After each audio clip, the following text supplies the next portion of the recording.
일생 동안 당신이 반드시 읽어야 될 100권의 책 일당 100 성서를 읽고 있습니다. 네. 마가복음 3장 오늘 이어서 읽겠습니다. 반갑습니다. 저는 정프로고요. 네, 정곽입니다. 네, 이지선입니다. 네, 지난주에 네. 저희가 이제 마가복음 간략한 뭐 그 당시의 상황들 그리고 또 마가복음이 또 어떻게 다른 복음들과 좀 다른지 그 5대 복음서와 또 비교를 하지 않았습니까? 5대 복음이에요? 4대 복음이에요? 지난주에 이제 제육볶음 제육볶음은 아닌 5대, 걸로. 5대 아닌 그렇죠. 네, 마가 누가 요한 네. 마가 누가 요한 요한, 마태, 마가, 누가, 요한. 맞네 마태 네. 매튜. 네. 그 천주교에서는 또 약간 우리 방송 불편하셨던 분들이 몇 분 계셨던 것 같더라고요. 댓글 보니까 약간 역시 톤들이, 네네. 이거는 너무 개신교적 네. 해석 아니냐 이제 이런 분들도 계시고 물론 이제 다시 말씀드립니다만 이게 뭐 정박님께서 생각하신 그렇죠. 부분이라기보다는 이저 책 마가복음 정치적으로 읽기라는 그 박원일 목사님이죠. 목사님의 이 개신교 목사님이시잖아요. 네. 그 책 또 돌 김영욱 선생의 해석 이런 것들을 이제 잘 버무려서 여러분께 소개를 좀 해드리는 그런 상황이지요. 네, 그러다 보니까 개신교적 입장이 더 강하게 드러날 수는 있겠다 이 생각이 듭니다. 그렇습니다. 그리고 마태는 뭐 마테오, 마가는 뭐 마르코인가요? 뭐 이렇게 이름도 좀 다르다 이런 지적해 주신 분들 계셨고요. 하여튼 하나하나 저희가 댓글 잘 보면서 또 늘 3,000원씩, 2,000원씩 이렇게 또 후원해 주시는 분이 계십니다. 네네. 정말 너무 감사합니다. 감사합니다. 뭐 금액에 많고 적음을 떠나서 사실 이렇게 뭐 댓글 쓰는 것도 뭐 좀 귀찮은 일인데 이렇게 해주신 것 너무 감사하고 거기다가 또 소정에 또 후원금까지 주시니까 아직 뭐 얼마 안 됩니다만 그 얘기 왜 자꾸만. 근데 너무 감사하고 응원에 힘입어서 오늘도 또 열심히 해보겠습니다. 네, 오늘도 마가복음 이제 본격적인 내용으로 한번 좀 들어가 볼까요? 우리가 지난번에 믿음, 그죠? 뭐 죄라는 의미 이런 것들을 한번 찾아봤는데 그때 간단하게 넘어간 게 이제 하나님의 나라가 가까이 왔으니까 이제 복음을 믿어라 뭐 이런 거 나왔지 않습니까? 하나님의 나라가 그때 말씀대로 이제 사후적 개념이 아니라 죽고 나서 가는 천국이 아니라 하나님의 원리, 세속의 원리가 이제 무엇가 통치하는 세상이냐 그런 의미로 이제 받아들이면 좋겠다. 세속이 그러니까 로마를 의미하고 로마와 상대적인 즉 로마가 뭐 돈이 최고되는 권력이 최고되는 이런 이제 통치 원리가 작동되는 곳이라면 이제 하나님의 나라는 그 반대의 사랑과 또 희생 뭐 이런 것들이 이제 우선시되는. 그러니까 결국 이제 로마도 로마입니다만 결국 하나님의 나라와 반대되는 게 이 세상에 권력을 가진 사람들이 하는 통치들이 그만큼 이제 불신을 사고 있고 사람들이 불만을 자아내고 있다. 이런 것에서 대조적으로 하나님의 나라는 다르다. 이런 뭔가를 보여주고 싶었던 거였죠. 사실 국가가 생겨나면서 종교가 거의 같이 이제 교회를 같이 했다고 보거든요. 국가의 탄생과 그러니까 국가가 탄생했다는 건 한마디로 왕이 출현했다는 거지 않습니까? 그러니까 뭐 완전히 우리가 평등하고 그 서로가 동등하고 이런 건 아니지만 그래도 왕이 나오기 전에 부족장이 있고 이런 사회가 있었습니다만 기본적으로 우리가 왕으로 상징되는 한 존재가 권력을 많은 걸 가져가고 이런 건 아니었거든요. 예전 고대 이제 부족들 보면 겨울철에는 좀 나이 많고 지혜로운 사람이 일종의 지도자 노릇을 하고 뭐 사냥을 하러 나간다든지 뭐 여러 가지 이런 거친 개척을 하러 나갈 때는 좀 젊은 사람이 상대적으로 지도자를 하고 이런 식으로 그 권력자의 역할들도 임시적이고 그때그때 이제 변통을 하고 이런 거였는데 왕이 딱 나오면서 이제 완전히 그 균형이 파괴돼 버렸잖아요. 대칭 구조가 이제 비대칭이 돼 버렸죠. 이제 기울기가 완전히 생겨났죠. 근데 종교 같은 경우가 이제 사실 그렇다는 거죠. 종교도 결국 신의 개념이 딱 나오면 신과 일반 인간이 되잖아요. 완전 비대칭이 돼 버리는 거죠. 그래서 사실 국가 왕의 탄생과 종교의 탄생이 괴를 같이 하는 거죠. 그래서 국가의 논리하고 종교의 논리가 사실 그래서 처음부터 국가가 제사장이 곧 족장이 되었고 국가 왕이 되었던 초기가 그랬던 거죠. 그러니까 이런 것들이 지금 계속 내려왔다 이거죠. 왕의 사회가 그 이제 이 왕의 사회를 다스리는 이 비대칭을 깨고 이제 바로 이제 하나님의 나라가 여기 열린다 이런 걸 뜻하겠죠. 그래서 뭐 우리가 지난 시간에도 천국이란 말을 썼는데 마태복음에는 그 킹덤 오브 헤븐 돼 있지 않습니까? 네. 근데 이제 왜 이제 하나님의 나라, 그 킹덤 오브 갓 이러면 되는데 왜 안 쓰냐? 유태라든지 이런 데는 지금도 풍습에 갓이란 말을 직접 쓰기를 좀 꺼려 한다는 거죠. 너무 이건 종기한 그거니까. 그래서 지 쓰고 하이픈 아니면 우리처럼 중간에 한자를 비우고 그냥 G 하이픈 D 이런 식으로 갓을 제대로 발음을 하면 안 된다 이런 거죠. 야, 그 정도예요? 말하는 것조차도 예. 굉장히 불경스럽게 느껴지는. 금기시한다 이거죠. 그러니까 사실 이름이라는 게 뭐 중국 뭐 신화 같은 데도 보면 나오는데 어느 사람이 사냥을 하러 갔는데 누군가가 갑자기 자기 이름을 부르더라 이거죠. 그래서 그냥 무심코 네 대답을 했단 말이죠. 그런데 갑자기 며칠 후에 시름시름 앓다가 죽었다더라요. 그러니까 이름을 알면 그 사람의 운명을 장악할 수 있다. 이런 식으로 이름을 되게 신성시했거든요. 그래서 이제 이름 대신에 호도 부르고 자도 쓰고 하는 게 다 그런 이유인데 네. 여기도 비슷한 것 같아요. 이름이라는 것들을 함부로 부르면 네. 불경스럽고 그리고 그것을 이름을 알면 그 사람을 지배한다 하니까 네. 그래서 이제 또 하나님의 나라 천국 대신 그 갓 대신에 네. 네. 해보는 생각 아니냐 뭐 이렇게 이름 명자가 있지 않습니까? 네. 운명할 때도 명자를 쓰죠. 네. 아. 아, 감탄. 어디서? 바로 이렇게 이름과 운명이 굉장히 네. 많이 이렇게 네? 겹친다. 성명, 운명 이렇게. 운명, 네. 선명. 아 근데 명은 이제 그때는 이름명이고 운명할 때는 우리 명할 명자 좀 다르 한자는 좀 다르고요. 사과하세요. 아니 그거 알죠. 알죠. 그러니까. 네, 알지요. 그러나 그렇죠. 그 이제 비슷하게 쓰지 않습니까? 좀 많이 다른가요? 네. 네, 사과하세요. 사과. 대신 또 하면 안 돼? 죄송합니다. 네. 자, 근데 그 당시에 이제 로마 사회를 보면 뭐 그리스 로마 다 포함해가지고 그때 이제 왜 이제 이 하나님의 나라하고 반대되냐면 가족과 혈통이 중시되잖아요. 신분 사회지 않습니까? 네. 그러니까 일반 사람이 거기서 뭔가를 내가 잘 살고 싶다 이럴 때 힘 있는 후견인을 잡을 수밖에 없거든요. 그거 없으면 아무것도 할 수가 없는 거죠. 그러니까 철저하게 그 사회 전반적으로 네트워킹 사회라고 해야 되나? 일종의 그런 촘촘한 인간관계가 모든 걸 결정한다 이거죠. 네. 그러니까 그 안에서 이 인간관계로 내가 너를 보증해 준다. 그럼 너는 나에게 뭘 할 거냐? 충성을 맹세하고. 자, 이러면서 끊임없이 감시하고 통제하고 서로가 같이 운명 공동체지 않습니까? 네. 그 나중에 마가복음에도 예수가 지금 계속해서 이제 이런 테마를 하고 병자를 치유하고 이러니까 가족들이 와서 잡으러 오는 게 나오잖아요. 가족들이 이 잘못 큰일 난다. 이거 집안 망칠. 네. 우리도 옛날 맨날 그러잖아요. 뭔가 그 데모를 한다 이러면 집안 망친다. 이런 것처럼 지금 이거 큰일 날 짓을 하고 있다. 이런 대목이 나오는 거죠. 네. 예, 그만큼 이제 뭐 그 당시가 그런 식의 어떻게 보면 서로 상호 뭐라고 할까 우리 옷 책임지 하듯이 그런 거 있잖아요. 가족 간에 서로 아니 운명 공동체를 다 엮어놓은 거죠.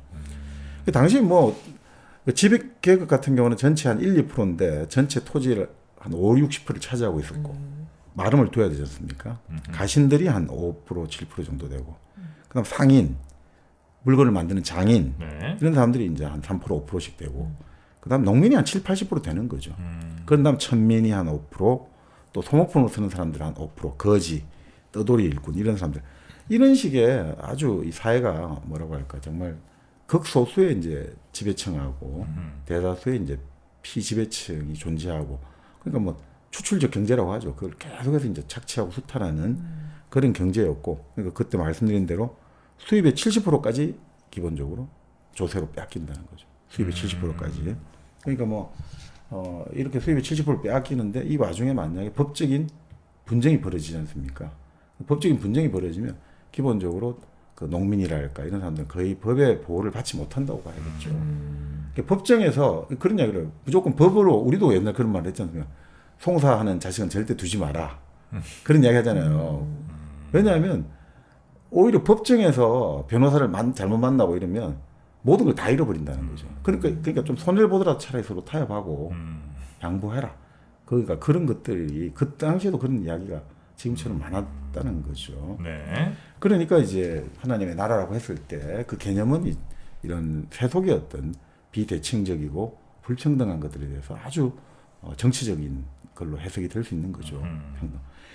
자, 그러면서 이제 우리가 하나님의 나라가 이제 가까이 왔는데 요 관점에서 보면 예수가 처음부터 갑자기 짠 하고 된 건 아니잖아요. 마가복음을 보면 결국 세례를 받으러 들어갔다가 세례를 이제 강에서 물에서 나오면서 갑자기 하늘이 열리면서 성령이 비둘기처럼 내려왔다 이런 이야기 나오잖아요. 네네. 예. 그러니까 그렇게 해서 이제 뭔가 성령이 들어왔다고 해야 될까? 성령이 이제 어떻게 보면 사로잡히는 그 생애가 시작되는 거죠. 그래서 그 성령이 결국 예수를 광야로 내보냈다 이렇게 나오거든요. 뭐 다른 마태복음이나 이런 데 보면 또 그 자세히 나오잖아요. 그 광야에 가서 사탄을 뭐 세 가지 시험에 들게 되는 거죠. 돌을 빵으로 만들 떡으로 바꾸어 봐라. 절벽에서 한번 뛰어내려 봐라. 나에게 그 굽히면 이 세상의 모든 권세를 주겠다. 이런 식으로 나오는데 마가복음은 뭐 그런 거 없이 그냥 바로 딱 그냥 갔고 그 다음부터 이제 광야에 돌아오시고 나서 이제 복음을 선포하기 시작했다. 이런 식으로 나오는 거죠. 마귀의 유혹이 없어요? 마가? 네, 마가에는 그런 거 없어요. 물론 뭐 그렇게 해석할 수 있는 거죠. 뭐 돌을 이제 빵으로 바꾸라 할 때 그 시험에 빠지지 않는 것은 그리고 물질의 유혹에 넘어가면 안 된다는 거죠. 네. 그래서 하는 말씀이 사람은 빵만으로 살아가는 게 아니다 이거죠. 네네. 그러니까 하나님 말씀으로 살아간다. 그러니까 물질과 정신이 반대되는 게 아니라 이제 그런 식으로 물질에 너무 경도되어 그런 거는 인간이 그 삶의 어떤 그게 아니다라고 이제 보는 거고, 기적을 이제 보여라 하는 거잖아요. 절벽에 벼랑에 뛰내라. 그건 기본적으로 이제 그런 얘기 하잖아요. 자기의 선택이랄까 스스로의 그거에 의해서 하는 거지. 이적을 가지고 믿기 시작하는 것은 그것은 믿음의 그게 아니는 거죠. 그래서 또 그걸 거부를 하는 거고, 그리고 세 번째는 결국은 명성에 대한 유혹이라고 볼 수 있겠죠. 나에게 굽히면 이 세상의 모든 권세와 명예를 다 주겠다. 근데 그런 식으로 하지 않겠다는 것이지 않습니까? 그러니까 그런 것들 어떻게 보면 부와 그리고 사람들의 어떤 그 찬탄과 그리고 허영심과 이런 것들을 다 지금 떨쳐내고 그냥 말 그대로 진짜 낮은 자리에서 있는 그대로 가는 게 하나의 어떤 그 진정한 이제 그 예수의 길이 아닌가 뭐 그렇게도 볼 수 있겠네요. 네. 네. 근데 그거는 이제 마가복음에 마가복음에 적혀있는 네. 내용은 아니다. 네. 네. 그러니까 이 마가복음 같은 경우는 우리가 이제 삼위일체로 본 그런 게 없는 거죠. 성령이 그냥 그죠 비둘기처럼 내려왔다로 돼 있으니까 우리가 삼위일체 보통 보면 성부, 성자, 성령 해가지고 뭐 성신이라 부르기도 하고 다 같다고 보는데 이건 좀 다른 개념이죠, 그죠? 여기는 그러니까 뭐 그렇게 그 개념들은 나중에 뒤에서 이제 나왔던 것 같고 성령이 내려왔다 할 때, 네. 그러니까 이런 것 같아요. 영이라는 거하고 이제 영혼하고 좀 서로 헷갈리는데 영혼은 살아있는 인간을 영혼이라고 부르더라고요. 네. 이 책에 보니까 네. 사람이 세상의 모든 것을 얻고도 목숨을 잃으면 아무 소용이 없다 할 때 이때 목숨이라는 게 바로 영혼을 뜻한다고 해요. 소울. 네. 그러니까 영혼은 이제 살아있는 사람이고 그럼 영이란 무엇이냐? 그 영은 말 그대로 히브리어에 해당되는 단어가 루아흐라고 해요. 루아흐. 네. 바람, 호흡 이런 뜻이래요. 숨인 거죠. 그러니까 네. 신의 숨결, 호흡 이런 거죠. 우리 영이 이제 들어오는 게. 우리 처음 기독교에서도 이렇게 숨을 불어넣으셔서 아마 네, 그죠? 예, 그렇게 된 거니까 목숨 그 숨이 빠지고 나면 이제 다시 우리는 흙으로 돌아가고 네네. 뭐 그런 거 아니겠습니까? 그러니까 마지막 그쵸. 네. 마지막 이제 숨을 탁 내뱉고 나서 사람이 숨이 끊어지는 거잖아요. 마지막 숨을 내뱉는 걸로 숨이 끊어지거든요. 네. 그러니까 그렇게 보면 그런 묘한 거죠. 모든 숨이 들어왔을 사람이 때, 다 그렇게 죽어요? 예, 그 숨이 마지막 나가면 죽는 거죠. 아, 그 죽는단 말이에요. 처음 숨을 들이쉬고 죽지 않죠. 태어날 때 이제 네, 숨을 들이키면서 울기 시작하고 그렇죠. 마지막에는 숨을 마지막 딱 내뱉고 돌아가시는 난 거죠. 죽을 때 숨 먹고 죽어야지. 마지막까지 네. 이렇게 죽어야지. 그 숨 내뱉으면서 죽는 장면이 아주 멋있던 기억에 남는 영화가 이제 그 초록 물고기. 혹시 보셨나? 네. 영화는 봤는데 죽는 순간에 호흡 뱉는 게 있나요? 그 이제 그 자동차 예, 앞유리에서 예, 예. 그 뭐 문성근 씨가 탔던 자동차인가요? 네, 그 맞습니다. 앞에 이제 한석규 씨가 예, 예. 그 앞에서 이제 죽는데 네. 마지막 숨을 탁 내뱉으면서 네, 네. 그 유리에 이제 그렇죠. 힘이 맞습니다. 그 장면 너무 멋있었습니다. 네. 죽는 그리고 순간. 하나하나씩 좀 생각 좀 해요. 아, 이제 그런 거 생각하면서 볼게요. 지금까지 뭐 했어? 지금은 그냥 일당백을 하기 전의 삶과 일당백을 하고 난 후의 삶이 다르죠, 저는. 알겠습니다. 네. 자, 그러니까 이제 처음에 이제 그런 숨이 이제 들어왔어. 지금 말씀대로 인간이 됐다 생각하니까. 그러니까 천사 악마 이런 개념은 그때 말씀드렸듯이 이제 결국 그 바빌론 유수할 때 조라스토의 개념을 받아들여서 된 거고. 네네네. 그러니까 실제로는 여기서의 뭐 어떤 그거는 우리가 뭐 인격화된 존재로 자꾸 바라보잖아요. 천사다 악마다. 근데 네. 이제 박원일 목사 같은 경우는 이렇게 보시는 거죠. 그러니까 결국은 내부의 어떤 그 영적인 실제가 외부에 이제 투사된 게 이제 천사고 악마일 것이다. 내부에 그 뭐라고 할까 일종의 영적인 분명히 실전이 있을 건데 네. 그것들이 뭐라고 할까 내가 지금 두렵고 품기 힘들고 이럴 때 이 뭔가 밖으로 투사되는 것들이 이런 여러 가지 형태로 나타나는 거 아닌가 인격화된 형태로. 사실 그런 이야기 많이 하지 않습니까? 뭐 아무도 없는 깊은 산 속에 어떤 심리학자가 혼자 있게 됐다는 거죠. 네. 근데 자기는 뭐 아무 이건 전혀 문제 없다. 딱 그래 있는데 좀 시간이 지나고 이러니까 갑자기 막 불안해지기 시작하고 밖에서 뭔가 소리가 들리는 것 같고 결국 이제 나중에 자기가 이제 분석을 해보면 결국 자기 무의식이 그 자기에게 나타나는 거다 이거죠. 사실은. 우리가 예전에 무슨 서양계 무슨 마녀들 마법사들 보면 그 수정 구슬 있잖아요. 크리스탈. 네네. 딱 해갖고 뭐 이렇게 해갖고 막 비춰보면 뭐가 보인다 이러잖아요. 네. 그걸 이제 요즘으로 해석하면 그러니까 무의식이 투사된 거죠. 자기의 바로 그런 것들이 이 수정 구슬 속에서 보고 아 이게 보인다 이렇게 생각하는 거죠. 미래가 이렇다라고 생각하는. 그러니까 그런 식으로 실제 사람의 우리의 어떤 마음 속에 여러 가지 에너지들 이런 것들이 어떤 밖으로 튀어나오는 것들 아닌가 뭐 이런 생각도 좀 듭니다. 네. 우리 만화 같은 거 보면 항상 여기서 왼쪽에 이렇게 천사가 네. 속삭이고 안돼 그러지 마. 또 악마가 네. 먹지 마. 네. 하지만 천사와 악마가 모두 네. 또 한 목소리로 먹으라고 할 때가 있죠. 뭘 먹어요? 소선당 한우. 아, 그렇지. 네, 소선당 한우는 네. 천사도 먹으라고 권할 수밖에 없습니다. 천사도 권하지만 악마도 권합니다. 악마도 권합니다. 네. 악마는 그 아주 맛있는, 네, 그 잊을 수 없는 아주 달콤한 유혹. 그리고 또 천사는 또 합리적 가격. 네. 네, 그리고 또 건강한 우리 또 한우. 네.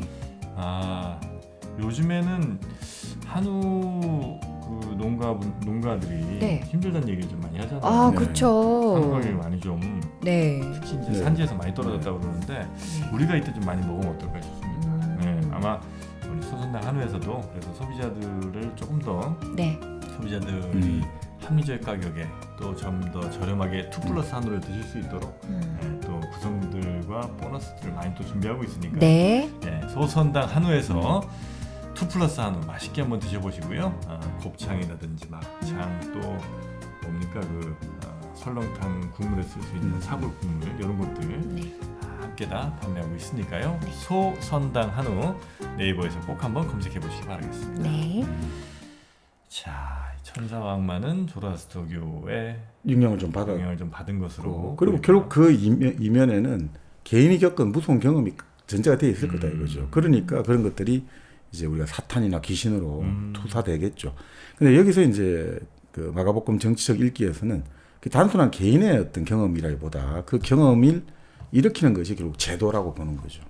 사회 제도나 이런 것들로 인해 가지고 사람이 많은 그 시련을 당하지 않습니까? 우리가 내가 예를 들어 가지고 어떤 용모랄까, 외모랄까, 아니면 내가 가진 집안이랄까, 내가 가진 학벌이랄까, 경제력 이런 걸로 계속해서 우리가 그 제도 속에서 뭐 그런 거 많지 않습니까? 키 뭐 165 이상만 지원받습니다. 용모 단장한 사람은 이런 걸로 인해서 그런 것들이 계속 쌓이고 뭐 여러 가지 놀림을 받고 이런 것들이 사실 결국 이 제도라는 이름으로 우리에게 그것을 불러일으키게 되고 그것이 사탄이나 귀신이라는 걸로 나타난 거 아니냐. 상당히 재미있는 시각 같아요. 단순한 개인의 무서운 경험이 사탄이나 귀신이다 이런 게 아니라 네. 당신이 태어나서부터 지금까지 끊임없이 받게 되는 차별과 불평등과 모욕과 이런 것들이 결국은 내 스스로가 그 감당해낼 수 없으니까 내 안에 그것이 낭만을 만들어내고 그렇습니다. 또 그 죄책감 같은 걸로 또 천사도 만들어내고 네, 네. 결국 이제 내 안에서 만들어낸 거긴 한데 그 소스가 어디서 온 거냐를 따져보니 사회의 수많은 네. 제도들 네, 네. 이런 거에서 이제 왔을 가능성이 좀 있다. 그렇죠. 우리가 지난 시간에도 죄라고 했을 때 결국 그것은 우리가 살아가고 있는 지배적인 그 이데올로기를 그냥 받아들이고 그 욕망에 그냥 순응하고 갈 때가 이제 죄라고 했잖아요. 마찬가지로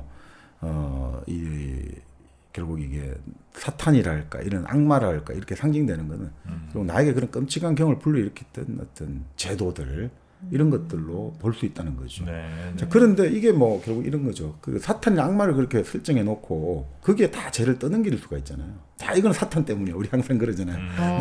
너가 잘못한 게 아니라 너한테 사탄이 들어가서 그런 거야. 라고 하는데 그건 상당히 위험할 수가 있다는 거죠. 그거는. 왜냐하면 그러면 나라는 것이 내 인생을 누가 좌지우지하냐 이거죠. 사탄 악마가 좌지우지할 수 있다라는 것을 전제를 하는 거잖아요. 근데 그러면 안 된다는 거죠. 내 삶은 내가 결국 정할 수 있는 것이고 내의 어떤 여러 가지 그런 공포랄까 여러 가지 이런 두려움을 불러일으키는 것이 제도가 있다. 그걸 정확히 직시를 해야지.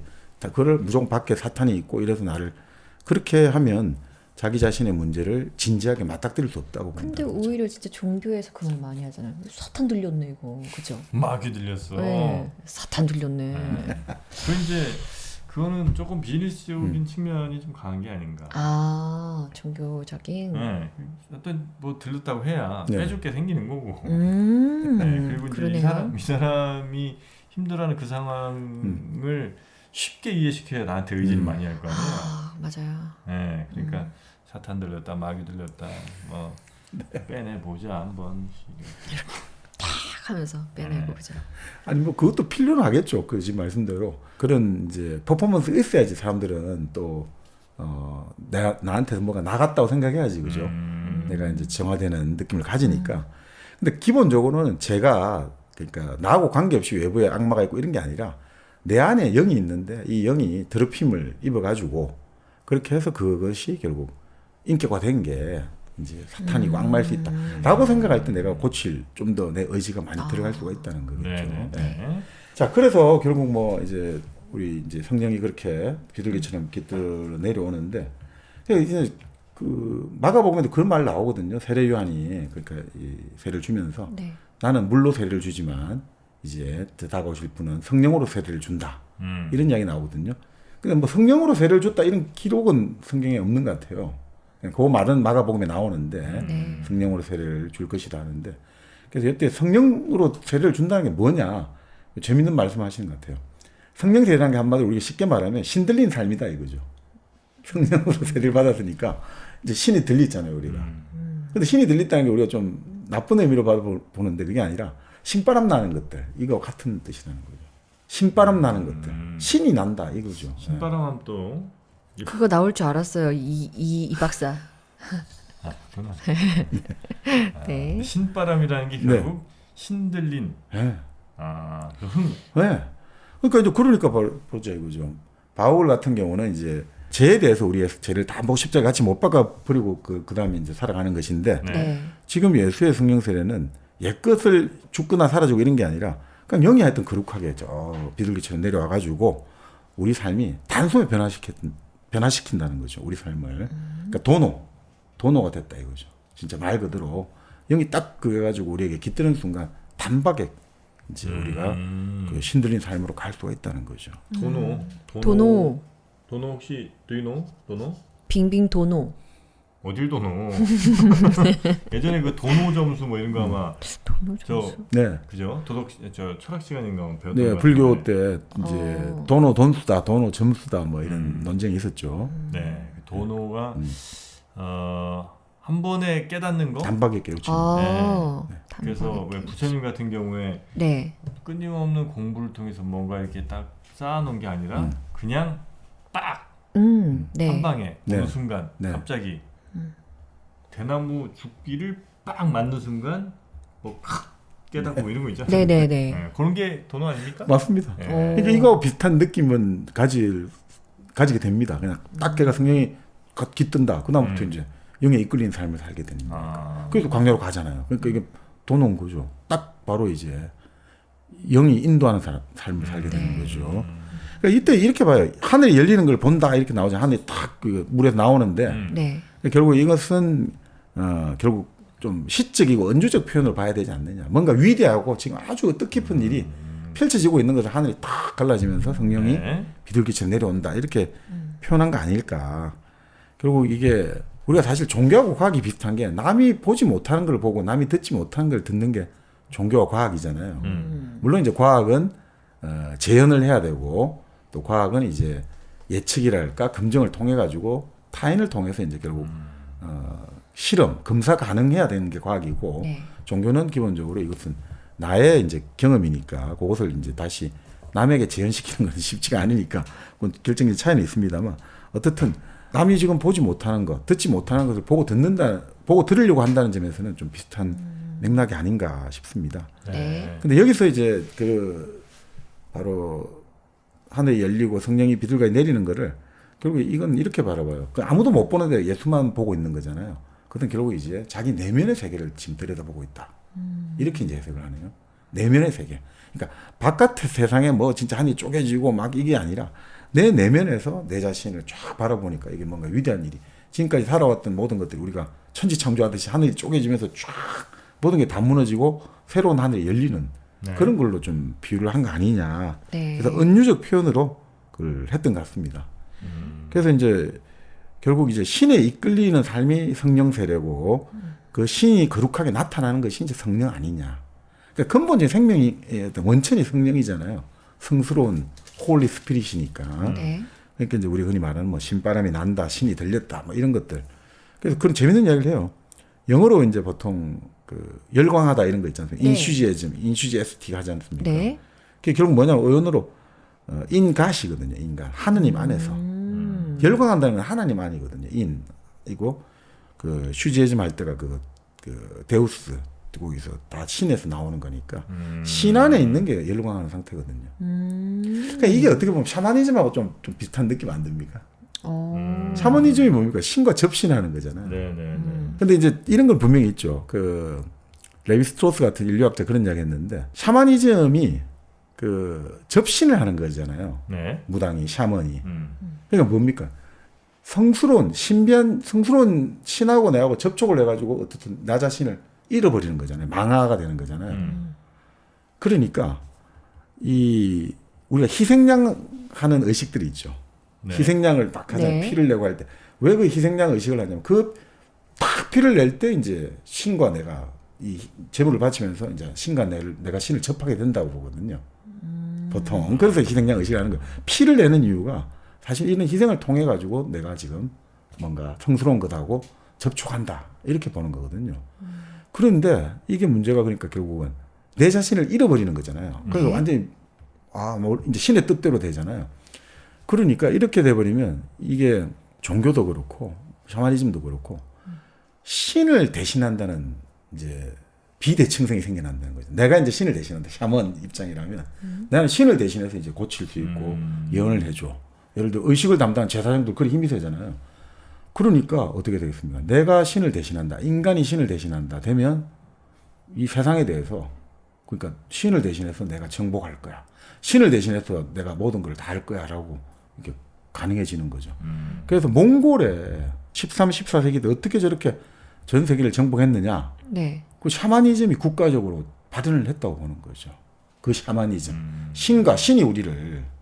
그래서 그런 이야기도 하죠. 나카자와 시니치라고 일본의 종교인류학자가 하시는 말인데 이슬람 같은 경우가 13세기까지는 그렇게 큰 철학의 의미가 없었다는 거예요. 그냥 히랍 철학 옛날 번역하고 이랬는데 몽골하고 딱 접촉을 하면서 완전히 다 깨져버렸잖아요. 그러면서 이슬람 내부에 있던 그 샤머니즘적 요소랄까 신적 요소가 확 불타올랐다는 거죠. 그때부터 이슬람이 어마어마하게 이제 해버렸다는 거죠. 그리고 이런 것들이 기독교 같은 경우도 이제 우리 보면 좀 나오지 않습니까? 어쨌든 사실은 기독교도 제세 지내는 종교잖아요. 좀 쉽게 이야기하자면 유대교 같은 경우는 유대교의 성립은 아버지를 살해한 종교거든요. 모세를 이제 프로이드 이야기이긴 합니다만 모세와 일신교라는 책을 보면 결국 결론은 유대교는 모세의 살해를 바탕으로 성립한 민족이고 종교라는 거죠. 그렇기 때문에 아버지를 죽였다는 것에 대한 끊임없는 죄책감이 이제 모세를 이제 우상시하고 거의 우상이란 말은 좀 그렇습니다만 하여튼 그런 종교의 특징을 이런 일신교를 낳았는데 기독교는 뭐냐면 아들을 죽인 종교란 말이죠. 아들을 죽였잖아요. 하나님 아들이잖아요. 그러니까 이것들이 기본적으로 뭐라고 할까 근본적으로 이런 정념을 불러일으키는 거죠. 불교에서는 부처가 죽고 이런 게 없잖아요. 네. 그냥 뭐 음식을 잘못 먹고 하지만 뭐 그냥 평화롭게 갔죠. 근데 예수의 같은 경우도 얼마나 격렬하게 그 서는 젊은 나이에 십자가에 못 박히고 옳은 이야기를 하다. 그러니까 이 기독교 같은 경우는 그 예수가 십자가에 못 박힌 이유로 뭔가 이 세상의 진리랄까, 정의랄까, 옳고 이런 것들은 반드시 순환을 당하고 고통을 당하고 이런 어떤 그 격렬함을 불러일으키는 상징이 됐다는 거죠. 그러니까 이런 것들이 한 번씩 낙하자 신이치 이야기입니다만, 그러니까 이런 신을 대신해서 네. 우리가 뭘 한다고 하는 의식들, 그런 생각들이 이게 커져가면 말 그대로 나를 잃어버리게 되는 거고, 인간을. 그러니까 나는 신적인 것을 대신한다. 그런 때는 어떻습니까? 윤리가 파괴돼 버리거든요. 그러니까 윤리와 진리 사이에 연결고리가 파괴돼 버려요. 종교라는 것들이 진리인데 그것들이 하나의 어떤 윤리성, 내가 사라진 거잖아요. 이제 만약 샤머니즘에서 망화가 되어버리고 네. 또 종교에서도 알라 이름으로 뭐 하듯이 신의 이름으로 이렇게 돼버리면 어떻게 되느냐? 한 번씩 그러면 이게 폭발하는 게 뭐냐면 십자군 전쟁이랄까, 이슬람의 어떤 그런 투쟁들 이런 것들이 나를 잃어버리면 사람은 잔인해지거든요. 신의 이름으로 못할 일이 없거든요. 그래서 어떻게 보면 인간은 반드시 두 가지가 동시에 있죠. 인간은 항상 질서를 세우려고 하는 습성, 항상 사물을 분류하고 체계적으로 질서를 만들려고 하는 습성이 있는 반면에 또 한쪽은 질서라는 거 모르겠고 다 무너뜨리고 그냥 막 내 자신을 흐름 속에 맡겨버리고 싶은. 그래서 예전에 니체가 그런 이야기 했지 않습니까? 인간에게 결국은 디오니소스적인 측면이 있고 아폴론적인 측면이 있단 말이에요. 조화롭고 질서 있고 아름답고 이런 것들에서 아름다움을 느끼고 삶의 어떤 그 균형과 조화와 질서를 느끼는 측면이 있는 반면에 이 세상과 나가 하나 돼 갖고 이 세상 막 그냥 파괴 어지러뜨리고 혼란 혼음 술 마시고 막 그 난장. 근데 그런 것들이 동시에 있는 게 인간이거든요. 그러니까 반드시 그런 지점들을 우리가 보면서 가야 되는데 신과 접촉을 하고 신을 대신한다는 거는 사실 좀 위험한 측면이 있어요. 그러니까 지금 말씀대로 신과 접촉해서 신과 하나 되니까 신의 이름을 못할 게 없어지고 이건 내가 아니거든요 지금. 상당히 위험해지는. 그래서 레비스트로스 같은 경우가 그런 이야기 하는 거죠. 그래서 분명히 샤만의 치료적 효과는 인정한다 이거죠. 이제 그렇지만 이게 결국 의식을 잃어버린다 이거죠. 그런 면에서 비윤리적이 될 가능성이 높다는 거죠. 그래서 이건 그때 예전에 한번 말씀드린 건데 불교가 좋다 해서는 그래서 레비스트로스가 불교를 인정한 이유가 불교는 그 격렬한 상황에 이제 막 하는 과정에서도 절대 그 사회권을 놓지 않고 계속 관한단 말이죠. 계속 자기를 보려고 한다 이거죠. 거기서 그냥 다 흐름 속에 내 자신을 떠맡기는 게 아니라 그 끝까지 보려고 한다 이거죠. 그래서 뭐 그런 이야기 하지 않습니까? 우리가 명상을 하고 이럴 때 명상 같은 거 하고 이러면 있잖아요. 저도 한번 경험해봤는데 하다 보면 갑자기 잠이 오거든요. 네. 그러니까 그런 경험 해보셨습니까? 명상하다가 잠이 온다고요? 네, 명상이라든지 좀 호흡을 이렇게 하다 보면 잠이 오잖아요. 저는 명상을 별로 안 해봐서. 명상을 별로 안 해보셨어요? 응. 하면 잠이 와요? 네. 이제 보통은 그렇게 이제 명상은 뭐 호흡도 있고 여러 가지 있겠습니다만 그렇게 하다 보면 우리 이제 대뇌 피질 있지 않습니까? 심피질이 그런 뭐라고 할까? 갑자기 이제 그 활동이 많이 멈춰진다는 거죠. 이렇게 깊은 호흡을 하고 이러다 보면. 그럼 갑자기 이게 의식을 잃어버리는 잠하고 똑같은 거죠. 왜 그냥 산소 부족한 거 아니고요? 아니 산소를 부족하지는 않죠. 우리가 호흡을 하니까. 호흡을 깊게 하는 거니까. 그래요. 아니 그러니까 이제 뭐 이야기하다 됐습니다만 결국 이제 그러니까 어떻든 우리가 영적이다라고 하고 그걸 의식하는 것들이 좀 너무 이제 이런 것들을 신비주의적으로 신비주의는 나쁜 게 아니고요. 신비주의가 아니라 너무 이제 그것 자체에 열광하는 것들을 이제 그래서 쭉 따라가는 것들이 이것이 신이다라고 생각하는 거는 이제 또 다른 관점에서는 그런 위험성이 있다는 거죠. 근데 실제로 이제 기독교의 핵심이 회개와 구원이라고 하잖아요. 네. 회개를 하고 구원을 받는다는데 그 영지주의라고 하지 않습니까? 그때 그 좀 다른 종표 이제 다른 기독교의 이단 영지주의라 해가지고 신령한 지혜죠. 신령한 그쪽에서는 가장 핵심이 아는 것과 깨달음이거든요. 알고 깨달으면 우리가 그 가장 궁극적인 실제하고도 우리가 접촉할 수 있고 알 수 있고 우리는 하나 될 수 있다고 보거든요. 네. 그러니까 그런 느낌 같아요. 그러니까 알고 깨닫는다는 것은 그러니까 그걸 내가 하나 되어 가지고 막 모든 것들에 내 자신을 잊어버리는 흐름에 맡기는 게 아니라 끊임없이 계속 들여다보는 것들. 그러니까 그런 것들이 있건데 이제 좀 또 안 맞을 수는 있는 거죠. 네. 예, 이제 내가 나를 좀 잘 보려면 네. 중심 좀 잘 있어야 되겠네요. 네. 안 그러면 그 어떤 나도 모르는 나의 힘에 의해서 정말 그냥 끝도 한도 없이 이렇게 날아갈 수도 있는 거니까 네. 내가 이제 잘 어딘가에 디디고 있어야 이제 내가 뭔가 가벼워지거나 무거워지거나 이런 거 잘 관찰하면서 네. 볼 수 있다. 그러니까 여기서는 뭐 그렇게 다르게 해석할 수 있겠습니다. 박원일 목사님에 따르면 바로 그때 지금 그런 나를 바라볼 수 있게 만드는 것이 지금 우리 같은 경우가 대체로 이제 지배 이데올로기, 지배 체제에 의해서 더럽혀진 영이라는 거죠. 그러니까 여러 가지 돈이랄까, 권력이랄까, 이제 세속의 여러 가지 욕망에 많이 사로잡혀 있기 때문에 네. 그래서 그런 것들이 내 자신을 다시 바라보려고 할 때 그게 엄청나게 불안하고 힘드니까 자꾸 막 자기 자신이 그런 것들을 그런 걸 바라보려고 할 때 오히려 그런 답답하고 괴롭고 이런 마음들을 사탄이랄까 악마랄까 이렇게도 느낄 수 있다는 거죠. 그러니까 네. 이걸 들여다보고 하는 것도 드론 영의 모습에 들어가 있는 것들을 참 이게 이제 바로 이제 이게 깨끗한 영으로 본래의 모습을 회복한다는 게 이제 그렇게 쉬운 건 아니죠. 네. 지금 이게 이제 마가복음의 처음 네네 부분인가요? 처음에 나오는 그렇죠. 이야기입니다. 지금 네. 세례받고 네네 비둘기 막 날아다니고 그렇습니다. 비둘기 한 마리가 내려온 거죠. 비둘기가 이제 네네 성령처럼 깃드는 거죠. 깃드는 네. 거.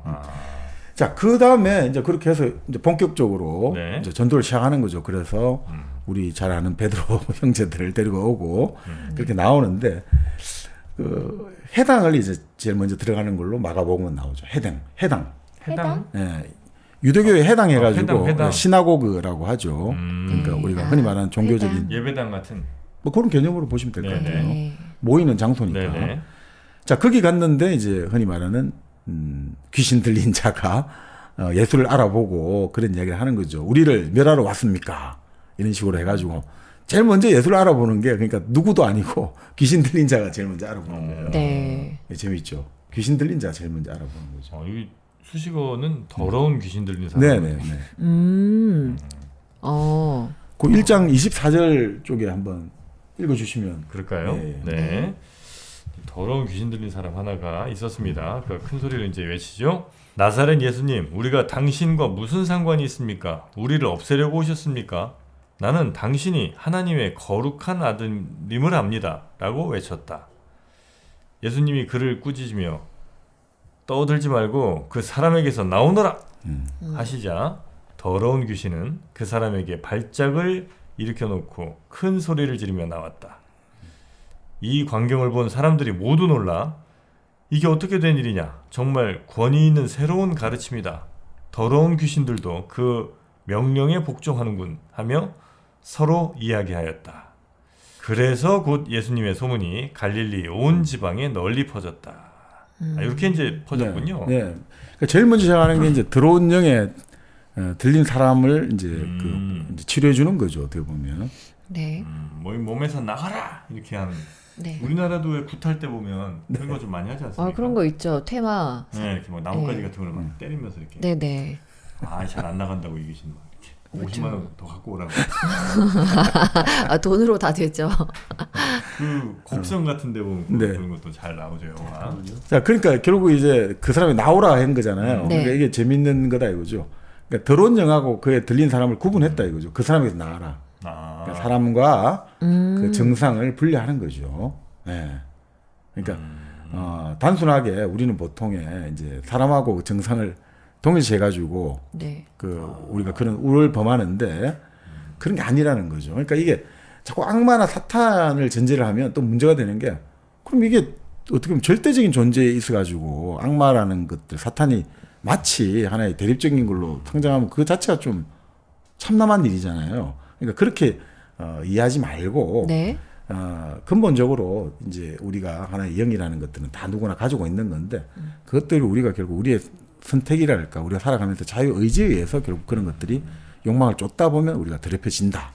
그리고 그 더럽혀진 것들이 단순한 우리 개인의 잘못이 아니라 사회 구조의 어떤 여러 가지 그런 잘못된 관행이랄까 제도로 인해서 우리가 네. 되었다.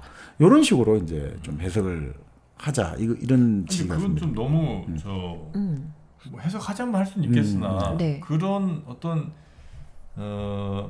요소 해석할 만한 어떤 작은 뭐라도 좀 있어야 거기서 이런 걸 이제 해석하고 할 텐데 네네.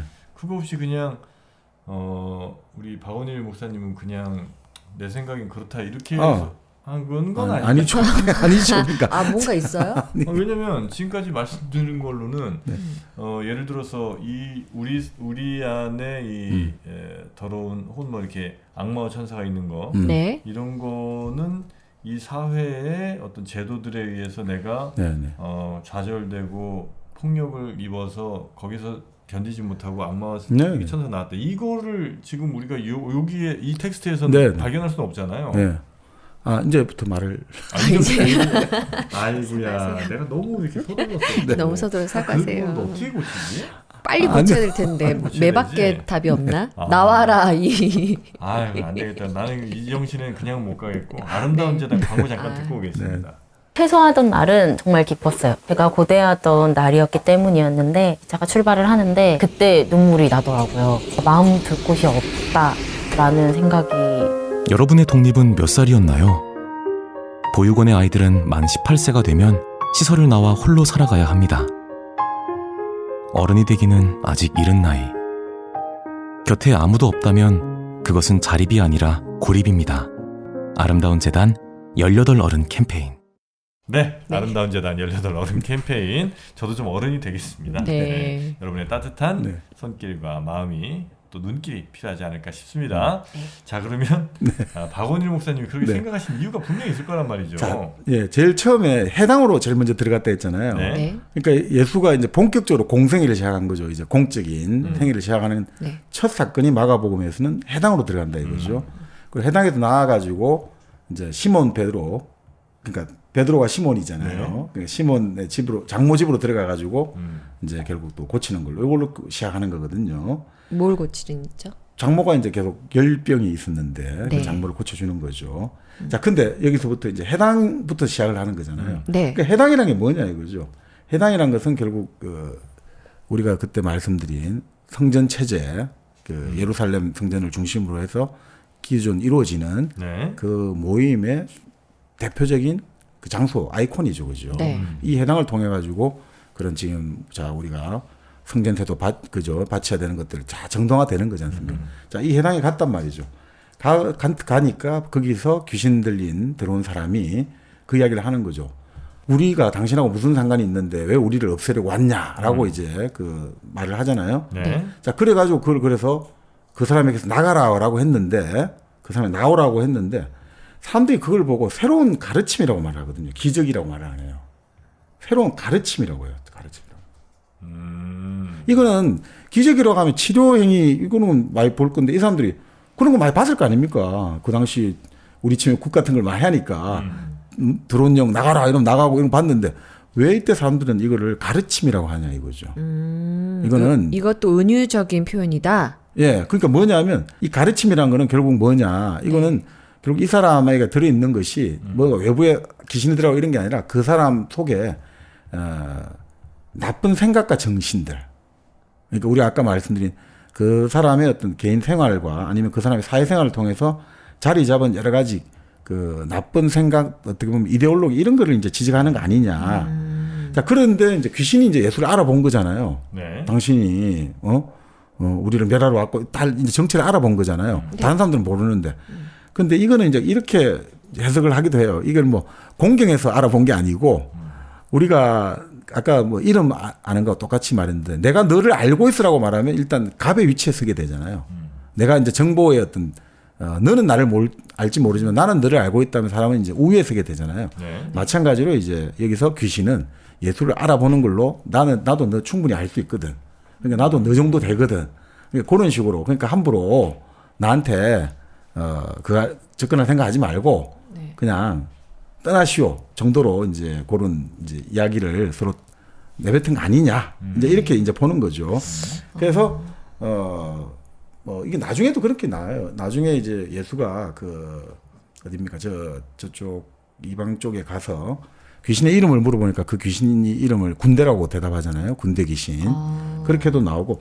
그러니까 이름을 묻고 이름을 답하는 것이 우리가 지금 생각하는 단순하게 친교가 아니고 이름을 묻고 답하는 것 자체가 여기서는 상당한 대결과 대립의 의미가 들어가 있어요. 여기서는. 우리들도 사실 그랬죠. 고등학교 때 뭔데 너? 너 뭔데? 네. 그럼 이제 이름 얘기하고 네. 그러면 이제 지는 거거든요. 이름 먼저 얘기하고. 아 이름 얘기하면 져요? 이름 얘기하면 지는 거지. 오. 그런 거 없구나. 전 모르죠. 그래요? 네. 나 이지선인데 왜 이렇게 하면 지는 거예요 무조건. 그럼 뭐라고 대답해요? 안 질라면? 아니 이제 뭔데 너 당연히 뭐 하는 새끼야 이제 이렇게 이제 가잖아요. 계속 네. 서로 이제 묻는 거예요. 계속 옥상으로 이제 기에서 놀린 애가 이제 먼저 까는 거지. 근데 지금 말씀하신 거는 그런 의미가 전혀 아니잖아요. 그런 전혀 아니었죠. 자, 그러니까 뭐 그런 식으로. 그러니까 그 사탄이 예. 귀신이 사람 몸에 들린 귀신을 예수님이 알아보고 네. 반대로 이 귀신도 예수님이라는 사실을 알아봤다 이거죠. 그리고 이제 대신 우리의 영역은 여기인데 너가 굳이 여기까지 들어오지 마라 뭐 이렇게 이제 하려고 그랬는데 쫓겨난 거죠. 그렇죠. 네. 네. 여기서 근데 어떻게 그런 의미를 찾냐는 겁니다. 그러니까 자 그렇게 그러니까 쫓아냈는데 네. 이건 이런 것 같아요. 보통은 사람하고 그걸 같이 동일시했는데 네. 그에게서 나오고 그리고 이제 그런 영을 쫓아내고 이제 그 다음에 바로 간 게 시몬 바로 베드로의 장모가 이제 계속 누워 있었단 말이에요. 열병. 네. 가가지고 이제 열병이 이제 떠났다고 표현을 해요. 그러니까 이 귀신을 쫓아내는 거하고 열병이 떠났다 다 비슷하죠. 열이 나갔다, 떠났다, 뭔가 안에서 나갔다는 의미를 하는 거죠.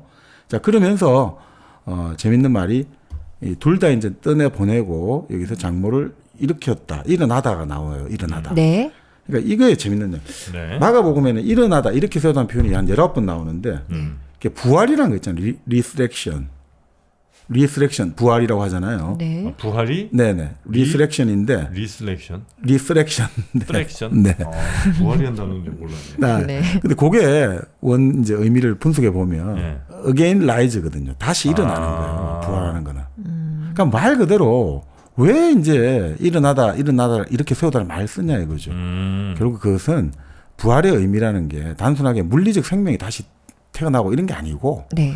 내 삶의 자리에서 내가 지금 예를 들어 귀신이 들렸든 아프든 해가지고 누워 있었잖아요. 패배하고 어떻게 있었는데 그걸 이렇게 세우면 그게 부활하는 거다 이거죠. 네, 그런 식으로 해서 이제 어떻게 보면 거기에서 쫓아내고 그리고 열병을 떠나보내고 하는 거죠. 그래서 그 사람들을 이렇게 세우는 게 뭘 뜻하냐 이거죠. 결국은 그걸 통해 가지고 결국 인간이 그 자기 자신의 자리로 다시 돌려보내준다는 거죠. 그게 이제 부활이고 그게 바로 이제 예수가 말 그대로 지금 이 사회 속에서 지금 제자리를 못 찾는 사람들에 대해서 제일 먼저 시작하는 게 첫 번째가 이제 그 들어온 영을 축출한 것부터 시작하는 자체가 네. 우리의 나쁜 생각부터 이제 쫓아내는 걸로 시작하는 게 여기서 나오는 거 아니냐. 그러니까 교육이란 게 항상 그렇잖아요. 저는 이제 여기서 뭐 그 생각이 났거든요. 제일 먼저 하는 게 뭐 아픈 사람 고쳐주는 게 제일 먼저 될 수도 있고 아니면 네. 뭐 그런 거 있잖아요. 하늘과 땅을 갈라 뭐 여러 가지 기적은 그렇습니다. 이게 나올 텐데 왜 제일 먼저 해당에 가가지고 많은 사람들이 모이는 그 공식적인 어떤 교육도 이루어지고 사교도 이루어지고 이런 것들이 이루어진 장소에 가서 제일 먼저 들어온 영을 쫓아내냐. 그것은 이제 말 그대로 나는 가르치러 온 거다 이거죠. 고치러 온 게 가르치는 거 되겠습니다. 가르치러 온 것이고 이 가르침의 정체는 뭐냐. 지금까지 가졌던 모든 생각들을 다 이제 바꿔라 이거거든요. 그런 의미에서 이제 들어온 영이라는 것들이 바로 해당해서 만난 그것들을 쫓아내는 게 시작하는 거고 그리고 그 사람에게서 나오라고 했잖아요. 네. 네. 그러니까 전 그런 생각이 드는데 교육이란 건 항상 너 잘못이 아니야부터 시작을 하는 거거든요. 너의 잘못이 아니다. 너가 지금 이렇게 있는 것은 너의 잘못이 아니라는 것부터 시작하는 거거든요. 너가 잘못해서 그런 게 아니라 너는 지금 이래서 지금 이 상태에 있는데 자 요걸 아는 것부터 시작을 하는 거다 이거죠. 지금 보니까 쫓아내고 들어온 영아 나가라 하고 열병은 물러나게 하고 이런 것부터 시작을 하는 거거든요. 너의 잘못도 아니고 너의 책임도 아니야. 자, 근데 여기서부터 지금부터 이제 배우면 되는 거고 우리가 깨달고 인식해 나가면 알게 되는 거다라는 걸로 이제 시작하기 때문에 제일 먼저 이 상징으로서의 기적도 들어온 영을 축출한 것부터 나온 거 아닌가. 뭐 이런 생각이 좀 듭니다. 네. 네. 그 박원일 목사님이 이제 마가복음 정시적으로 읽기란 책을 쓰지 않았습니까? 네. 그래서 이제 방금의 그 대목들을 네. 이렇게 이제 해석을 하신 것 같은데 네. 정프로는 이걸 이제 마가복음 현실적으로 읽기. 현실적으로 한번 그럼 해석할까요? 자, 내가 이제 이 일을 하기로 마음 먹었어요. 네. 이 일이라 하면 이제 예수되기 오. 혹은 종교 지도자로서 네. 일을 택합니다. 종교 지도자로 갈게요. 네, 종교 지도자로 택하고 그럼 이제 사람들이 나를 많이 알아야 되고 나를 따라야 될 거 아닙니까? 네. 사람들이 가장 많이 모일 만한 곳으로 가요. 네. 회당이죠. 네. 예, 그래서 거기서 약속된 대련이었든 아니면 정말 뭐 그 상황이었든 간에 짜고 치는 고스톱이었다. 그 병자를 이렇게 이제 치료를 합니다. 네. 예, 그리고 나서 소문이 이제 날 거라는 걸 이제 인지하죠. 네. 그리고 이제 어느 고정된 장소에 가서 이제 사람들이 이제 안정적으로 모아야 되기 때문에 장모네 집으로 갑니다. 예, 장모님네 집에 가서 네. 예, 장모님 또 불편하신 것 좀 이렇게 치료해드리고 그리고 거기서 이제 점점 소문 듣고 온 사람들을 받기 시작하는 거죠. 이렇게도 볼 수 있는데 네. 우리 박원일 목사님은 제가 지금 이 말을 이렇게 길게 시간 아깝게 드린 이유는 네. 아주 너무나 작은 그 뭐랄까 이 시그널을 굉장히 크게 해석하시는 그런 혹시 오류를 범하신 건 아닌가 하는 생각을 물론 이제 저는 전체적으로 못 봤기 때문에 네. 조금 이제 많이 제가 부족하겠습니다만 좀 과도한 해석은 아니셨나. 그러니까 뭐 우리가 이제 쭉 지금은 크게 이야기하니까 조금씩 이제 보면 참 그렇더랄 겁니다. 네. 지금 거칠게 이야기하다 보니 그런데 이제 조금씩 보시면 보면 마음이 바뀌는 거죠. 그러니까 결국 뭐 나중에 보면 이제 그 크게 이렇게 볼 수 있을 것 같아요. 이제 갈릴리 지방에서 먼저 이제 활동을 시작했고 그런 다음에 다시 또 갈릴리는 호수인데 그걸 바다라고 표현하거든요. 그래서 이제 저쪽 또 이방 지역으로 가요. 갈릴리 호수 서쪽은 이제 기본적으로 유대 쪽 사람이고 갈릴리 호수 동쪽은 좀 이방 쪽 사람들이라 이거죠. 그래서 왔다 갔다 하면서 이제 전도를 펼쳐요. 네. 그래서 갈릴리 지방에 이제 그 호수를 바다라고 비유하거든요. 네. 근데 바다로 비유하는 이유가 있는 것 같아요. 갈릴리 지방 물론 호수가 좀 넓고 이러긴 합니다만 바다 정도는 아닌데 바다를 왜 바다라고 하냐면 그 중근동 신화에서 바다는 기본적으로 신에 대적할 정도의 권능을 가지고 있는 그런 일종의 요즘처럼 사탄 정도로 생각하시면 될 것 같아요. 바다가? 바다. 그러니까 그렇게 해서 바다를 부르는 거예요. 왜냐하면 바다라는 게 뭐 이런 거죠. 이 사람들 농사를 짓는 사람이잖아요. 네. 이때 근데 이 농사 이 지역에서 가장 큰 문제가 홍수가 범람하는 거예요. 그럼 모든 게 다 이제 끝나버리니까 그래서 이 바다라고 상징하는 것들이 신적인 하늘에 거의 대항할 만큼의 강력한 힘을 가지고 있는 파괴력 이런 거를 항상 바다로 부른대요. 그러니까 물이라고 할 때 호수도 이게 결국은 바다라고 하는 이유가 그만큼 이제 당시 농경 문화에서 한 번씩 이게 홍수가 와서 범람하면 모든 것이 다 사라지는 그런 어떤 경험들 때문에 바다가 그만큼 무서웠고 여기서 왔다 갔다 하면서 풍랑이 많이 일거든요. 네. 그러니까 이 풍랑도 해석을 하자면 그렇게 볼 수 있다는 거죠. 갈릴리 지방 이쪽은 유대 쪽 사람들이잖아요. 저쪽은 이방 쪽 사람이잖아요. 그러니까 유대교는 기본적으로 유대 민족만 했는데 예수는 이제 다 넘어서는 거지 않습니까?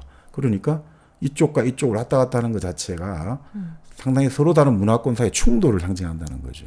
그러니까 서로 다른 문화와 문화를 왔다 갔다 하다 보면 당연히 충돌이 거슬 수밖에 없잖아요. 그래서 이제 계속해서 풍랑이 이런 걸로 비유적으로 이제 해석을 할 수 있다. 이제 이렇게 볼 수가 있죠. 네. 자, 그렇게 갈릴리 지방하고 왔다 갔다 하면서 그렇게 여러 활동을 하다가 결국 이제 예루살렘으로 올라오게 되는 거죠.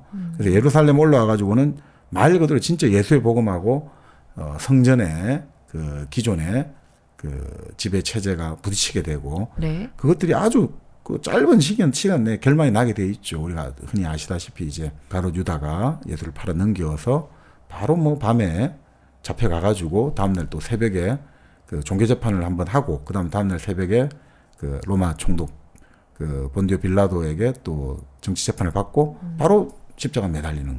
그러니까 아주 이게 박진감 넘치는 며칠로 해가지고 예루살렘에서 그게 딱 끝나고 그다음 마지막 대목은 이제 우리가 흔히 아시다시피 뭐 그 사람들이 그 장례를 지낸 그 무덤에 가가지고 이제 시신이 있으면 네. 그 시신에다가 기름을 발라주는 게 장례 풍습인데 원래 그 무덤 앞에 커다란 돌을 막아놨거든요. 그러면 여인들이 가서 이 돌을 누가 우리를 위해서 저 돌을 치워줄고 했는데 그 돌은 치워져 있고 네. 흰 옷을 입은 청년이 지금 예수님은 갈릴리로 먼저 갔다고 당신들도 빨리 갈릴리로 따라가시오 뭐 이런 식으로 예수의 길을 따라가라 이렇게 하면서 여인들은 이게 놀라서 도망쳤다. 며칠의 이야기래요?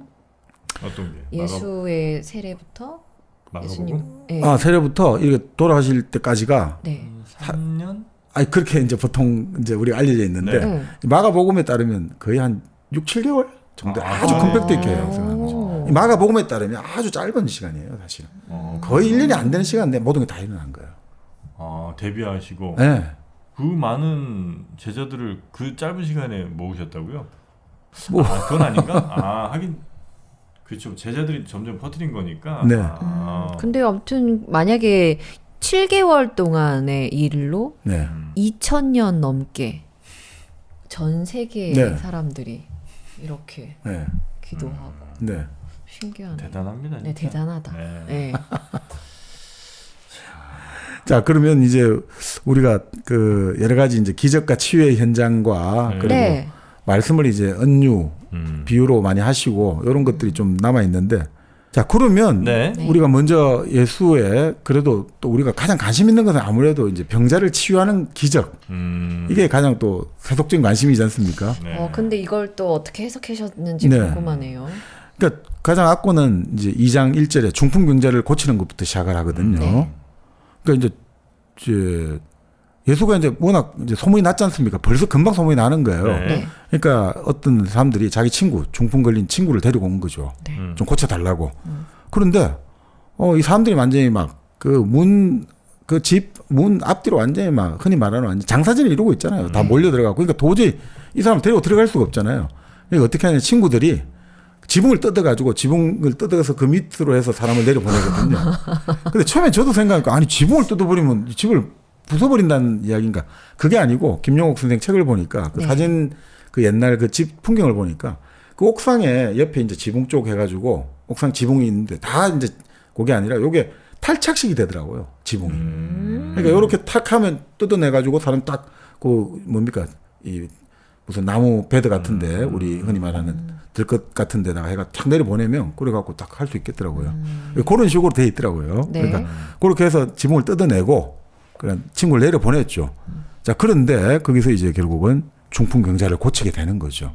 네. 근데 중풍병자를 고칠 때 이미 예수 소문이 나니까 율법학자들 있죠. 서기관이 딱 감시를 하고 있는 거예요. 저놈이 지금 무슨 짓 하는지 한번 봐야겠다. 왜냐하면 그 죄를 사한다 이런 식으로 말을 하면 그거는 말 그대로 신승모독이다 이거죠. 죄를 사하는 건 신밖에 없는데 네가 죄를 사해? 이런 식으로 하면 이제 잡으려고 딱 이제 꼬투리 잡으려고 네. 지금 딱 감시를 하고 있는 거죠. 자, 그래서 이제 중풍 환자가 있으니까 이제 예수하고 이야기할 거 아닙니까? 그래서 참 재밌는 이야기 하는데 여기 한번 읽어주시면 조금만. 그럴까요? 예, 예. 네. 그래서 이제 중풍 환자를 메고 이제 지붕을 열고 들것을 달아서 이제 거기다 내린 거예요. 네. 자, 모두들 마가복음 2장 5절 열겠습니다. 아멘. 네. 예수님은 그들의 믿음을 보시고 중풍병자에게 얘야 내 죄는 용서받았다 하고 말씀하셨죠. 그러자 거기 앉아있던 몇몇 율법학자들이 속으로 이 사람이 어째서 이런 말을 하는가? 하나님을 모독하는 말이다. 하나님 한 분 외에 누가 죄를 용서할 수 있단 말인가? 하고 생각하였다. 예수님이 즉시 그들의 생각을 아시고 왜 그런 생각을 하느냐? Why do you thinking like that? 하시니까 네. 중풍병자에게 내 죄는 용서받았다 하는 말과 일어나 내 침구를 들고 걸어가라 하는 말 중에 어느 것이 더 쉽겠느냐? 땅에서 죄를 용서하는 특권이 내게 있다는 것을 보여주겠다 하시고 중풍병자에게 내가 너에게 말한다. 일어나 침구를 가지고 집으로 돌아가거라 하고 말씀하셨다. 그러자 그는 곧 일어나 모든 사람들이 지켜보는 앞에서 침구를 걷어가지고 걸어 나갔다. 사람들은 이것을 보고 모두 놀라 이런 일은 처음 보았다 하면서 하나님을 찬양하였다. 그 요게 가지고 좀 해석이 두 가지로 나뉘거든요. 네. 그러니까 처음에 이제 신성모독을 했다고 막 서기관들은 격분하잖아요. 네. 아니 그 하나님만이 죄를 사할 수 있는데 왜 너가 내 죄를 사함을 받았다라고 말을 하냐 한 건데 여기서 재미있는 게 내가 너의 죄를 사노라가 아니란 말이죠. 이 말의 뜻은. 내가 너의 죄를 사노라. 예수가 그렇게 말을 안 하잖아요. 너의 죄는 사함을 받았다라고 선언을 하잖아요. 네. 네. 그러니까 하나님의 그 신의 권리를 침범한 게 아니라는 거죠. 그러니까 무슨 말이냐면 예수는 죄가 사함을 받았다고 선포해 주는 거다 이거죠. 말 그대로 그 제사장하고 이런 사람들은 죄를 살 권리는 없지만 죄 사함을 선포해 줄 권리는 있거든요. 그러니까 예수는 지금 죄 사함을 선포해 준 거란 거예요. 네. 너의 죄는 사함을 받았노라라고 해줬다는 거죠. 내가 너를 사노라가 아니다. 그 다음에 또 하나가 자 그러니까 이런 이야기를 했잖아요. 지금 중풍병자에게 너 사함을 받았다는 말하고 일어나 너 이제 여기서 그 아까 자기 이제 들려온 상 생각하시면 됩니다. 네. 들것 가지고 걸어가라는 말 중에 어느 것이 쉽겠느냐. 요거 가지고 또 해석이 두 가지로 나뉘어요. 무슨 말이에요? 무슨 말이냐면 네. 그러니까 지금 이 마가복음에 보면 그 서기관들이 내 죄는 사함을 받았노라 말 듣고 아 이거 지금 신성모독이다라고 말을 해가 이제 예수에게 따지니까 예수가 그 말 하잖아요. 야 중풍병자에게 네 죄가 사함을 받았다 하는 말하고 일어나 네 상을 가지고 걸어가라는 말 중에 어느 것이 쉽겠느냐. 그러니까 중풍병자를 기준으로 해보자 이거죠. 중풍병자. 네. 중풍병자는 일반 사람이잖아요. 네 죄는 사함을 받았노라 이 말이 쉽습니까? 아니면 일어나 네 들것 가지고 걸어가 이거 어느 게 쉽겠습니까? 걸어가. 그렇죠. 걸어가 이게 더 쉽겠죠, 그죠? 네. 근데 왜 앞에 어려운 문장을 썼냐 이거죠. 왜 이렇게 앞에 네 사함을 받았노라 이런 말을 썼냐 이거죠. 그 말을 썼냐 하면 그 바로 이제 마가복음에 나오잖아요. 땅에서 죄를 사하는 권세가 있음을 알리기 위해서 내가 이 어려운 말을 썼다. 땅에서 사람의 인자는 땅에서 서로 죄를 사할 수 있는 권리가 있음을 알리기 위해서 일부러 내가 어려운 말을 써줬다. 이렇게 이제 이야기를 하거든요. 네. 그래서 이제 여기서 이제 박원일 목사는 이 말을 쓴 이유는 우리가 주기도문에 우리가 우리에게 죄진자들을 사하여 준 것과 같이 뭐 이렇게 나오잖아요. 네네. 말 그대로 예수는 우리 모두에게 서로 죄를 용서해 줄 권한이 있다는 걸 상기시키고 있다 이거죠. 그래서 일부러 어려운 말을 썼다는 거예요. 인간 서로가 서로에게 서로가 서로의 죄를 용서해 줄 권리가 있다. 이걸 상기시켜 주기 위해서 쉬운 일어나 네 상을 가지고 걸으라는 말보다 네 사함을 받았다는 어려운 말을 일부러 썼다라고 해석을 하고 있고요. 네.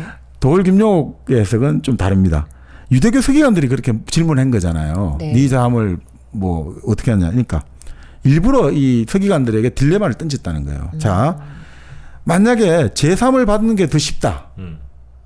그렇게 말을 하면 어떻겠습니까? 그러니까 이거는 지금 주체가 뭐냐면 그 율법학자들, 서기관들에게 하는 말이에요. 네. 너희들이 말을 만약 한다 해봐. 너희들이 지금 중풍병자에게 너 제함을 사노라 이거 말하고 너가 지금 일어나가지고 네 상을 가지고 걸어가 이 말 중에 너 어느 게 쉽냐 이거죠.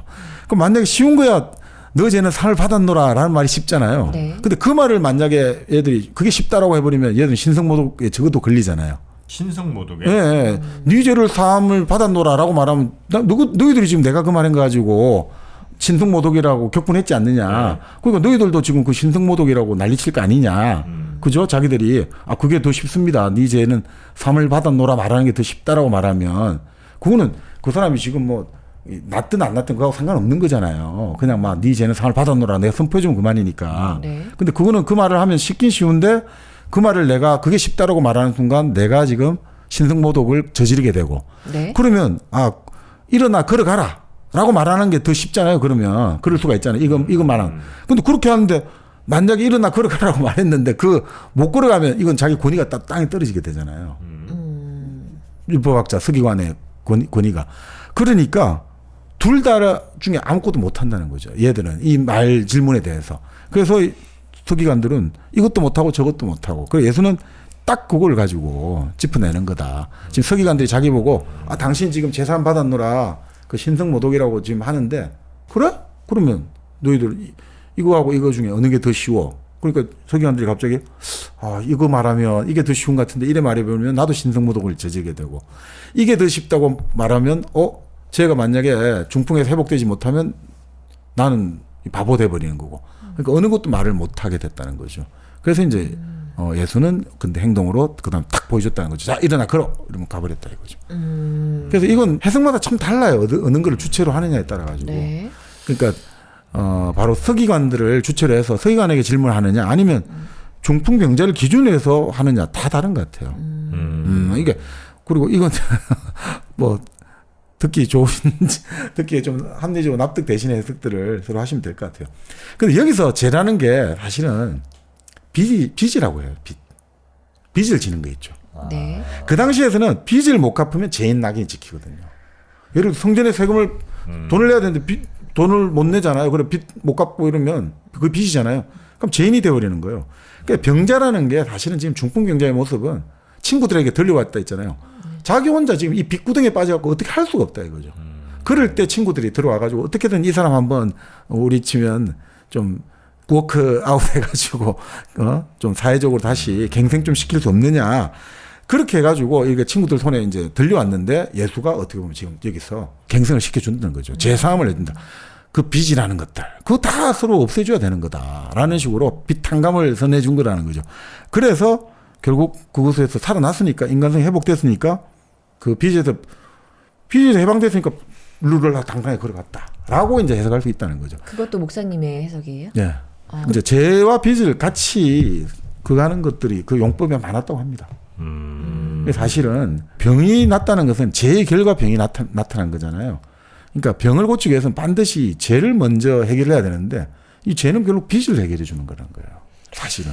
그래서 이게 결국은 갈수록 기존의 체제와 계속 이제 대립이 심화되는 것들을 좀 이제 알려주고 있다 이렇게 이제 볼 수 있는. 저는 이제 듣다 보니까 좀 궁금한 게 왜 있는 그대로의 병으로 안 하고 자꾸만 이렇게 비유적인 뭐 빚이라든지 뭐 다른 뭐 그런 걸로 이렇게 하는 이유가 왜 그렇게까지 해석을 그러니까 하려고 이렇게 하죠. 거예요? 보통 그때 아까 우리 그거 똑같은데 그 벼랑에서 뛰어내려 보시오. 네. 그 기적을 보여주면 사람들이 당연히 다 따라할 거 아니냐.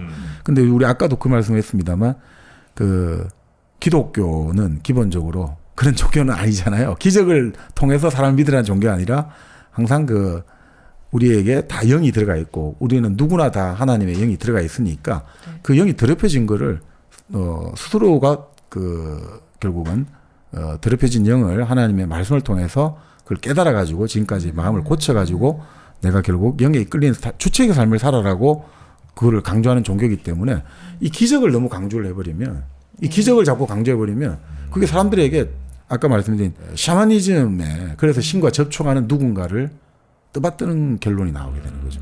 그러면 어땠습니까? 그럼 맨날 나올 거 아닙니까? 그 샤머니즘에 그 마력이 강한 사람도 있단 말이에요. 우리가 흔히 말하는 영빨이 있는 사람도 있단 말이죠. 그 사람들이 그래서 내가 손을 한번 만져주면 이 사람이 갑자기 그래서 그 사람을 그럼 받들어 줄 겁니까? 그건 아니거든요. 결코 예수는 사람의 그걸로 하면 안 된다 이거죠. 그건 다 각각이 다 들어 있는데 그것을 인자끼리 서로 죄를 용서해주고 서로 가는데 이게 기적에 자꾸 의존하다 보면 상당히 그건 아까 말 그대로 영에 이끌리는 삶이 아닌 거죠. 그것은 기적에 이끌리는 삶이 되는 거죠. 아주 상식적인 종교로 가야 된다는 거죠. 그래서 여기 이분들 같은 경우는 제가 이제 지금 참고하는 두 분들은 그래서 이걸 은유적이고 문학적인 표현으로 이해를 하자라고 계속 주장하는 것 같아요. 이 에피소드도? 네. 왜냐하면 이거 자체를 그러니까 이게 안 맞는 분도 계시겠습니다만 네네. 전체적으로 에피소드 자체를 대부분 다 대부분. 이렇게 해석하자는 거죠. 비유나 은유로 봐야 된다. 그러니까 아까 말씀드린 그 시몬의 장로가 10병이 떠났다 했잖아요. 그것도 그렇게 해석할 수도 있는 거죠.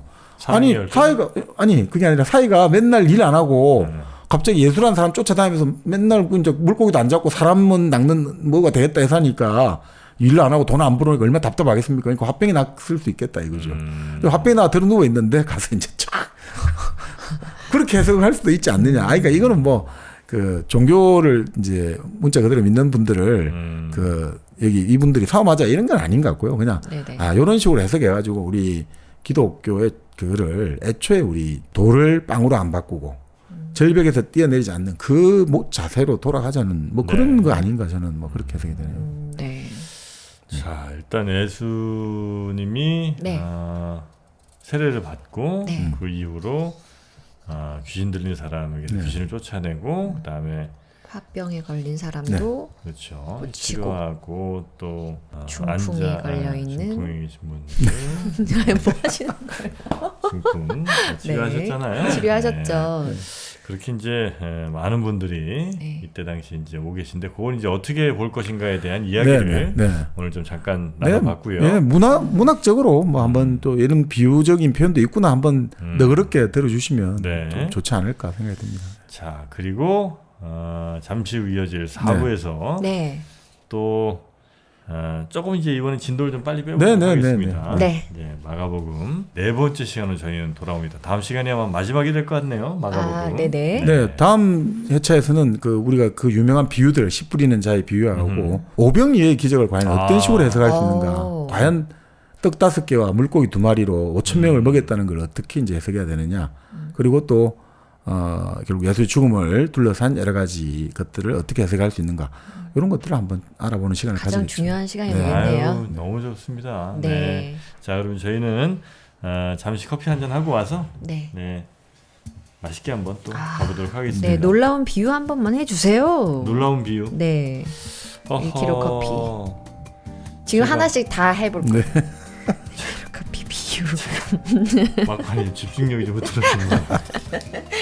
커피 그냥 말씀만 좀 드리면 어떨까요? 그럴까요? 커피 장점 우리 지선 씨가 느낀 거 혹시 한두 가지 생각나는 거 있습니까?